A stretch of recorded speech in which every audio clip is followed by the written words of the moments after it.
అండి సారీ అండి health problem వల్ల వీడియోస్ లేట్ అయ్యాయి. ఇక్కడ నుంచి అలా ఏది జరగదండి, రెగ్యులర్గా వస్తూ ఉంటాయి. చికెన్ కర్రీని ఎప్పుడు ఒకే రకంగా వండుకొని బోర్ కొడుతుందా? అయితే ఇలా ఈజీగా చికెన్ గ్రేవీ కర్రీ ట్రై చేయండి. టేస్ట్ మాత్రం చాలా బాగుంటుంది.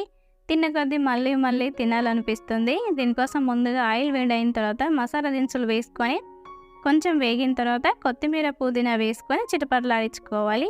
సన్నగా తరిగిన ఉల్లిపాయ ముక్కలు పచ్చిమిర్చి వేసుకొని కలుపుకొని ఉల్లిగడ్డ మగ్గేంత వరకు ఒక 5 నిమిషాల పాటు మూత పెట్టి ఉంచుకోవాలి. ఇలా సాఫ్ట్ అయిన తర్వాత ఒక టీ స్పూన్ అల్లం వెల్లుల్లి పేస్ట్, చిటికెడు పసుపు వేసుకొని ఉండలు లేకుండా కలుపుకొని పచ్చివాసన పోయేంత వరకు ఉంచుకోవాలి. ఇలా అల్లం వెల్లుల్లి పేస్ట్ పచ్చివాసన పోయిన తర్వాత దీన్ని మరోసారి బాగా కలుపుకొని మనం ముందుగానే శుభ్రంగా కడిగి పెట్టుకున్న 1/2 కేజీ చికెన్ని వేసేసుకోవాలి. ఈ పోపు అంతా కలిసేలాగా ముక్కలకు బాగా పట్టేలాగా 1 నిమిషం పాటు కలుపుకోవాలి. ఇలా బాగా కలిసిన తర్వాత మూత పెట్టి 10 నిమిషాల పాటు ఉడికించుకోవాలి. మనం 10 నిమిషాల తర్వాత మూత తీసి చూస్తే చూడండి చికెన్ నుంచి ఇలా వాటర్ వస్తుంది. దీన్ని మరోసారి కలుపుకొని ఇంకో 2 నిమిషాల పాటు ఉంచుకోవాలి. ఈ వాటర్ కొంచెం చిక్కబడిన తర్వాత కారాన్ని వేసుకోవాలి. కారం కొంచెం ఇందులో ఎక్కువనే పడుతుంది, ఎందుకంటే మనం పెరుగు వేసుకుంటాం కాబట్టి కారం ఎక్కువనే పడుతుంది. ఇలా కారం ఉడికి ఆయిల్ సపరేట్ అయిన తర్వాత 1/2 కప్ పెరుగును ఉండలు లేకుండా చేసుకొని వేసుకోవాలి. ఇలా వేసుకోవడం వల్ల కర్రీ చిక్కటి గ్రేవీ వస్తుంది. దీన్ని వాడడం వల్ల ఫుడ్ పాయిజన్ అవుతుందని చాలామంది పాత వీడియోలో కామెంట్ పెట్టారండి. అలా ఏం జరగదండి. బిర్యానీలో రెగ్యులర్గా వాడుతూ ఉంటారు కదా, అలా జరగదండి.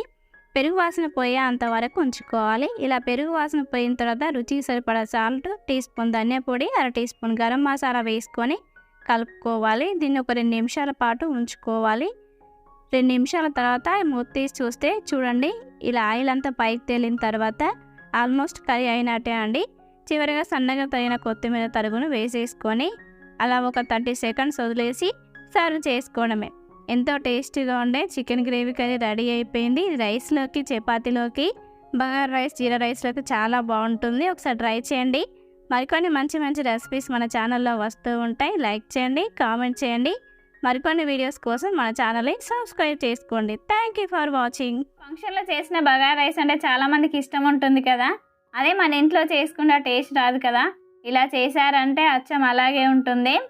నెయ్యి, ఆయిల్ వేసుకొని వేడయ్యాక సాజీరా, జాపత్రి, మరాఠీ మొగ్గ, ఇలాచి, దాల్చిన చెక్క, లవంగాలు, స్టార్, బిర్యానీ ఆకు, బిర్యానీ పువ్వు, కసూరి మేతి వేసుకొని మసాలాలు మంచి వాసన వచ్చేంతసేపు వేయింపుకోవాలి. 1 కప్పు కొత్తిమీర, 1 కప్పు పుదీనా కూడా వేసుకొని వేయింపుకోవాలి. ఉల్లిగడ్డ, పచ్చిమిర్చి వేసుకొని ఉల్లిగడ్డ వేగేంతసేపు ఉంచుకోవాలి. ఉల్లిగడ్డ వేగిన తర్వాత అల్లం వెల్లుల్లి పేస్ట్ వేసుకొని పచ్చివాసన పోయేంత వరకు ఉంచుకోవాలి.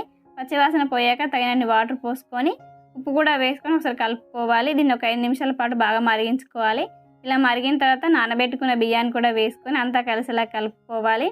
మధ్య మధ్యలో ఒకసారి కలుపుకోవాలి. ఇలా కలుపుకొని స్టవ్ను మీడియం ఫ్లేమ్లో పెట్టుకొని 5 నిమిషాల పాటు ఉడికించుకోవడమే. ఇంతే అండి. మీకు ఒకవేళ ఫుడ్ కలర్ ఇష్టం ఉంటే వేసుకోండి, లేకపోతే లేదు, ఆప్షనల్.